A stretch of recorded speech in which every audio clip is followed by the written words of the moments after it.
Hi, this is John Romano, and I'm recording this lecture for History 3540, Medieval History. And this particular lecture is on Anglo-Saxon England. That is England after it's already been invaded by the Angles and the Saxons, these two so-called barbarian groups, and the kind of changes that take place when England is no longer a province of Rome, but now an independent unity. Now, there is some continuity between Roman England and Anglo-Saxon England, but for those living in the society, they probably would have really recognized much more so the changes. Some of these were obvious in the material culture. We can see it in digs like this one and next one. All of a sudden, people who had been accustomed to using Roman coins, well, we don't find many coins any longer, and they, in fact, they ceased to mint coins for a period. Also, in these digs, we no longer see mass-produced pottery any longer.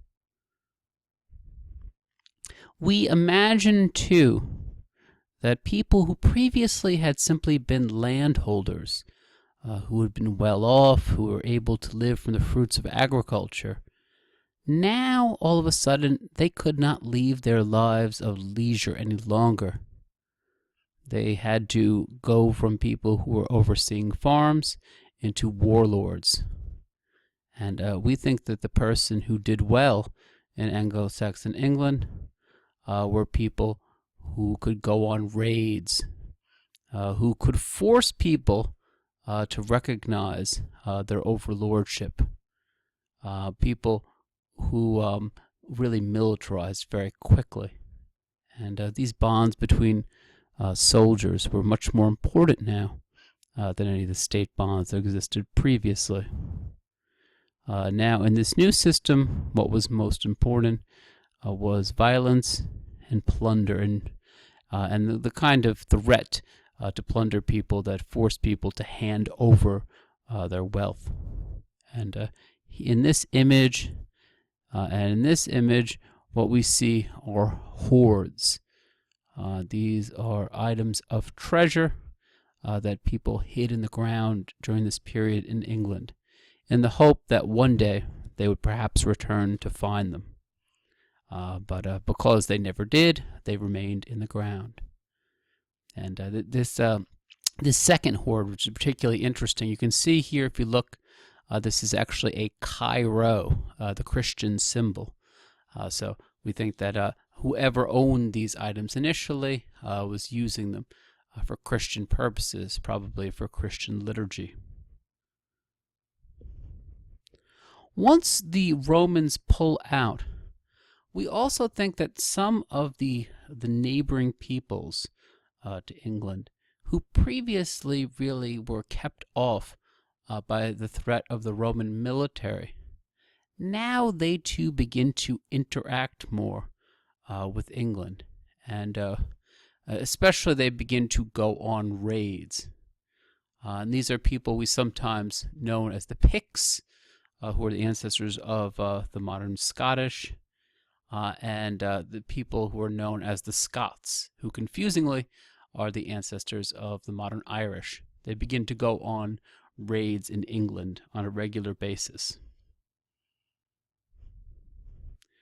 Within southeast England was where we first begin to see the Angles and the Saxons really beginning to make their presence known. We think initially at least some of these Angles and Saxons were actually invited as federates, as allies to some of the people living in this region, but in time the Angles and Saxons were no longer federated with anyone in England. They begin to actually start a military occupation of certain portions of England. And they begin to assert their power over their former hosts. Many of these Angles and Saxons who came from what today is Denmark and Germany were probably experiencing economic troubles in their homelands. Some people feel there was a good deal of ecological pressure in these lands. And as a result, we think that often they wanted to migrate to England in the hopes that this would give them new opportunities for agriculture. The new kind of civilization that's growing up in England abandons stone building, which was one of the hallmarks of Roman civilizations. They begin to create more rural settlements that have small wooden halls that were often surrounded by small huts. They're still burying things with dead people, as Romans did, but these are often very simple things. They're, for instance, using homemade wares, homemade pottery to bury with people, which suggests to us again the kinds of the level of what people can produce has certainly declined. And these are some of the items we've discovered in some of these early Anglo-Saxon burials. The new political form that is obvious to us throughout Anglo-Saxon England is kingship. Once the ties are severed to the emperor, then what we begin to see is that on the local level, all kinds of people begin to declare themselves kings. In essence, we think that whatever of these warlords who were once Roman farmers, whoever had enough followers, whoever had enough military force, was able, in effect, to transform themselves so that now they could be a small-time king.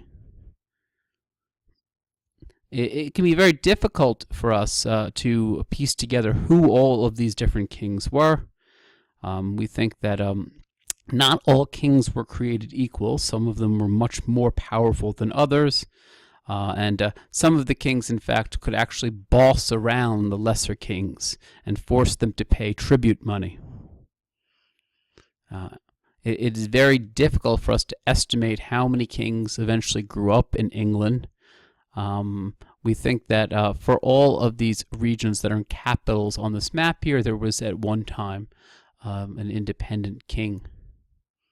This may seem to you to be really an unworkable situation, especially given that England is not a huge place. But when we compare it to the neighbor of England to the west, Ireland, we see a very similar situation held. And in fact, it was even more complicated. There were as many as 150 different Irish kings at one point, which just shows you that in the British Isles as a whole, this was a time of the small-time king, the kinglet.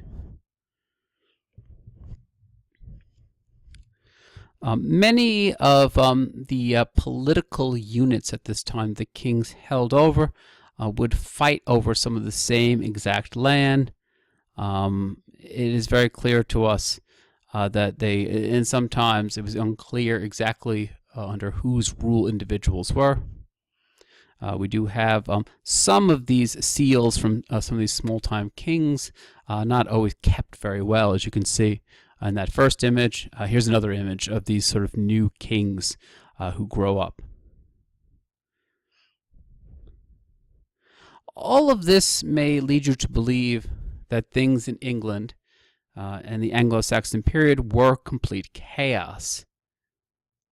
However, the situation that we've been discussing does not stay quite this way.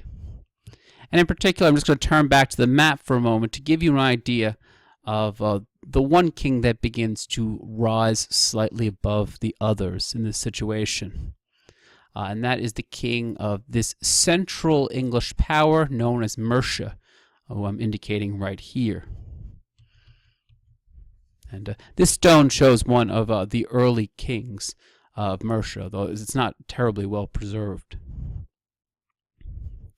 Starting in the 7th century, we begin to find what people refer to as the Mercian hegemony, which is a somewhat exaggerated way to refer to the fact that these kings, the kings of Mercia, the central part of England, begin to put together a very powerful confederacy through conquest in part. Some areas they begin to just directly take over. Also through diplomacy, they become the dominant power among the many kings. Many of the kings of Mercia we would like to know a lot more about than we actually have preserved in our sources, although they all seem to agree that the person pictured here in this particular coin was one of the greatest kings of Mercia. And this is Offa. You can see his name here, Offa Rex, Offa the king. And here is a second image of Offa the king. As you can tell, he had great hairstyles. Some modern observers have said that it is obvious to us, through the little we have, that Offa was a great king, and in some of the documents he almost has this kind of legendary character. But we also equally have to admit that due to source preservation, we don't know a huge amount about what he actually did to deserve all of the sort of legendary status that he would attain. So far as we can tell,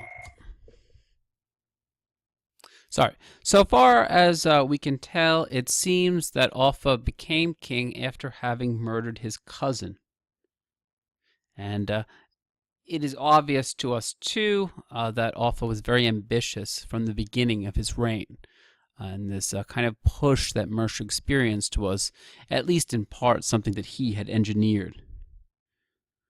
We see him going on several military raids to the west of Mercia, forcing other groups to submit to his power.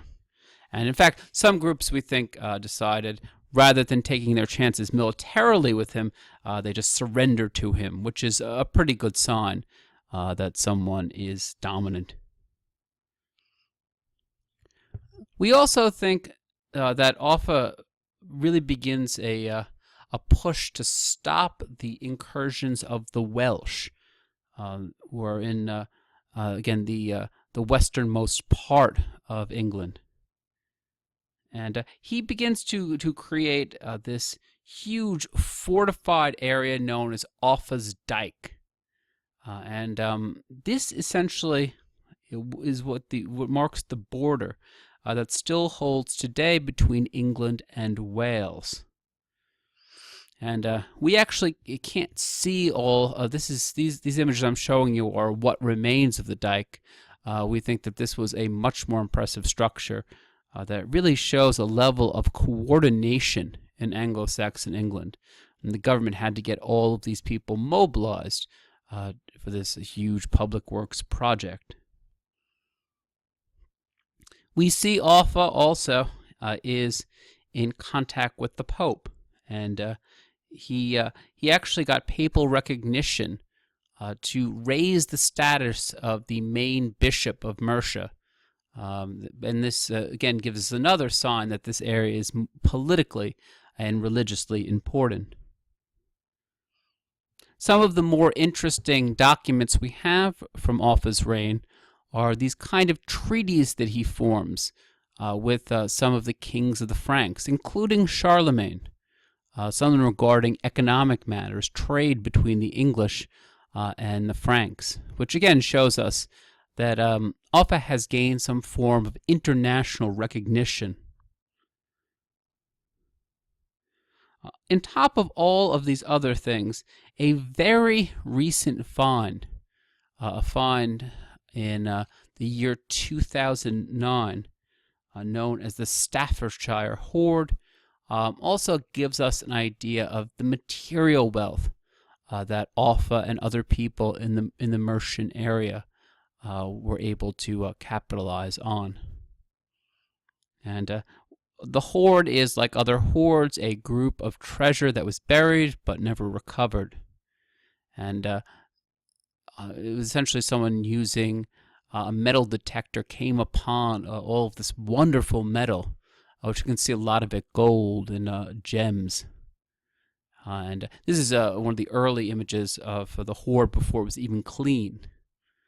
And this does give us some idea of the level of workmanship available in Anglo-Saxon England. It's really it's quite impressive. Many of the items, it seems, these are some of the most beautiful examples, but some of the items also seem to have something to do with war, and may have been the kind of things that the warriors of Mercia took in their battles with some of their neighbors.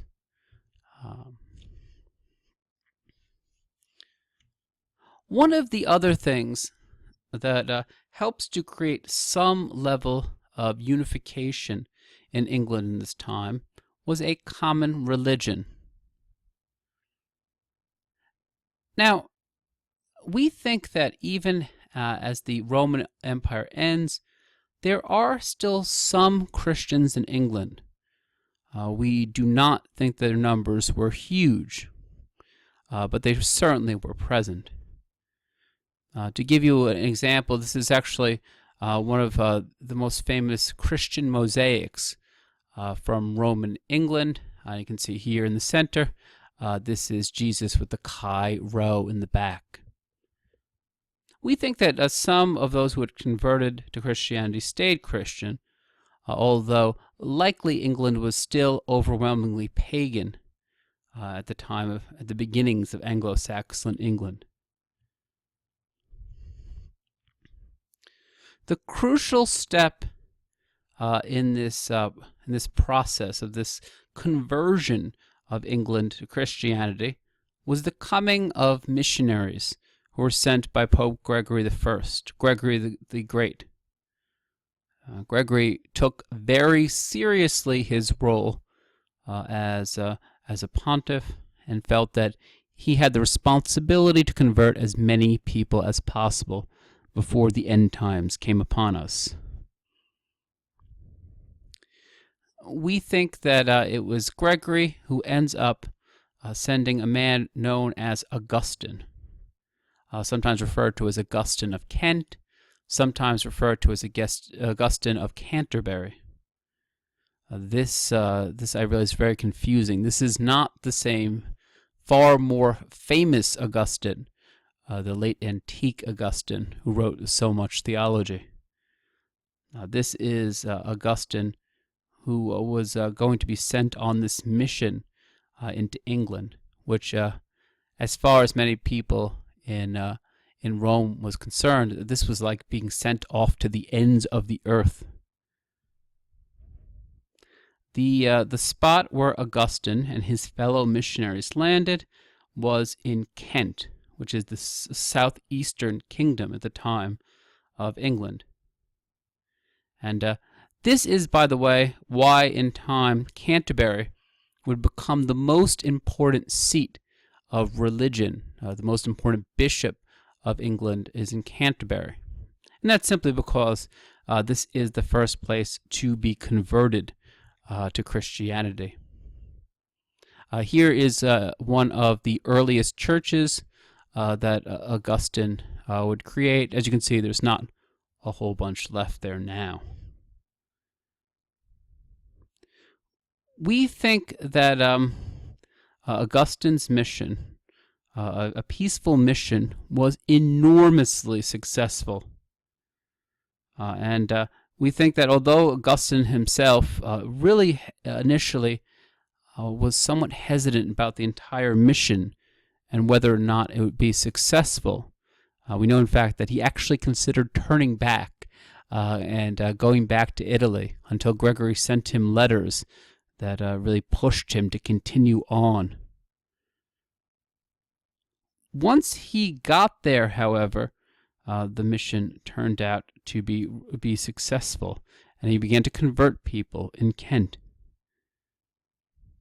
What this meant was, of course, that there would grow up very close ties between the Roman Church and Anglo-Saxon kingdoms, starting with this initial conversion. People in Anglo-Saxon England wanted to get books from Rome. They wanted to find out what the liturgy of Rome was like. They insisted on palliums, which are this actually shows you several different forms of this pallium. This is this woolen white strip that would be worn by an archbishop, and that was sent directly from Rome. They would want to get these from the Pope to have his approval of the person who's highest in the hierarchy. And we also see things like Mediterranean models in artwork in the Anglo-Saxon England as well. I should mention, too, that many of the English would also venerate Pope Gregory I after his death, which leads to his enormous popularity there. It was not just Augustine, however, who was responsible for this new sort of Christian revival in England. Another of the people who really was instrumental in building the church in England was known as Theodore of Tarsus. And this is his very sort of sad grave marker. Theodore in Tarsus had actually come from the Eastern world. He was driven out by the Muslim invasions, and he had stopped in Rome. When there was a vacancy in the position of Archbishop of Canterbury, the Pope decided to send out Theodore, and which seemed to be a strange choice, just given how far away from England he had grown up initially. But it turned out to be a wise choice ultimately. Theodore was energetic. He was innovative. In part two, he had the ability to reach out to people.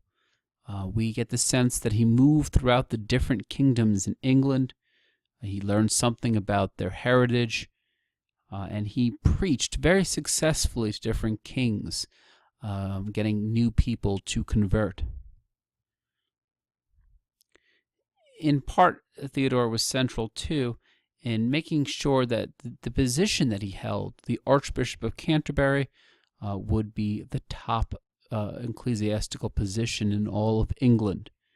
And it was he who would really help to determine things like worship and keep this sort of very strong connection with Rome and the papacy alive.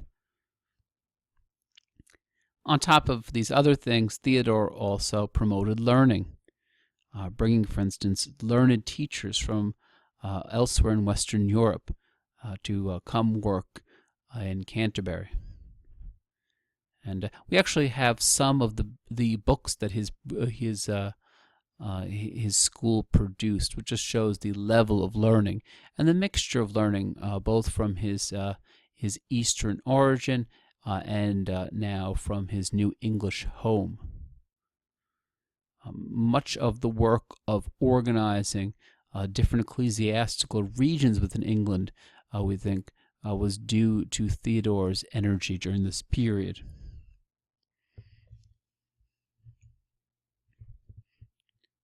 Another of the great clerical figures during this time period is the author known as Bead. And this is actually the burial spot of Bead.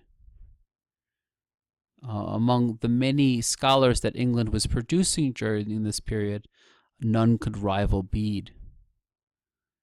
He was particularly interested in the question of how Christianity came to England, how it spread.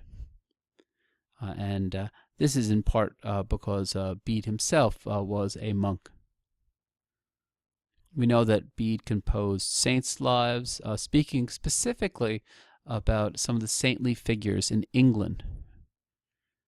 He also wrote the very long history, of which you've only read a small excerpt, that spoke in great detail about how is it, first of all, that Christianity got into England, how did it spread, and how were these sort of contacts with especially the Roman world fostered.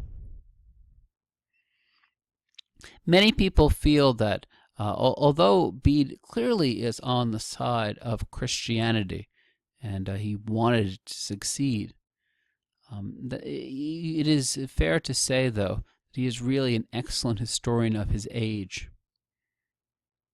We can see, just by reading his work, how many different documents he was able to collect.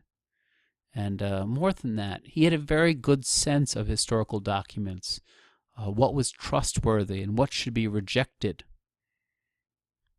And he was able to take all this information and weave it together for a narrative that really flowed well. I should also note that as part of writing this book, he popularized the system of dating that we, in fact, are the heirs of, the system of BC AD dating. He was not the creator of the system, but he certainly was the person who used it very famously in his work. Bede, on top of these other things, also ended up writing works on both math and science, which shows that he was a bit of a polymath. We know, for instance, among other things, that he actually calculated the tide at one point, or the different tides in parts of England. So a very sort of practical use of his intellectual talents.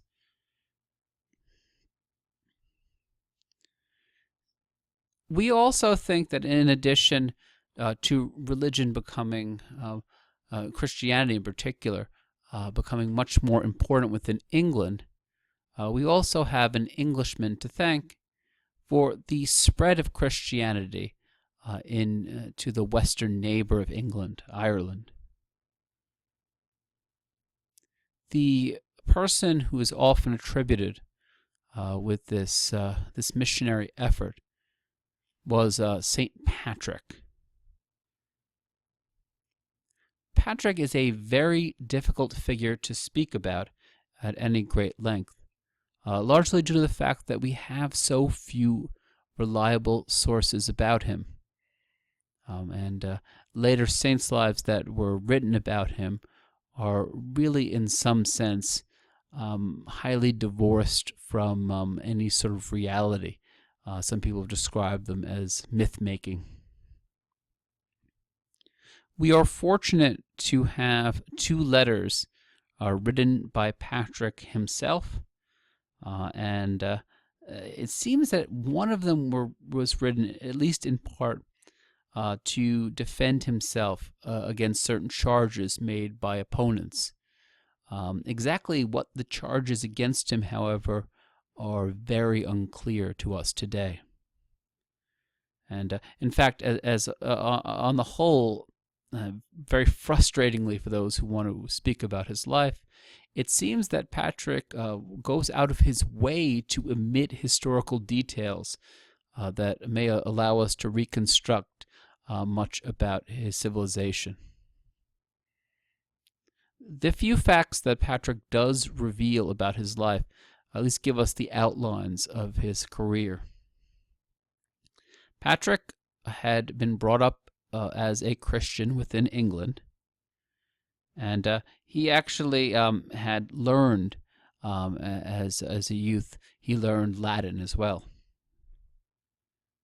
At some point, he ended up being captured by Irish raiders in the western part of England, and he served as a slave then in Ireland. Interestingly enough, Patrick chose, rather than to never return to Ireland when he managed to escape, he won his freedom, but then decided that he would return to Ireland to try to spread Christianity, and that eventually he would actually manage to find quite a lot of success in converting the people there. But from some of his letters, we can sense that this really was not necessarily an easy task of conversion.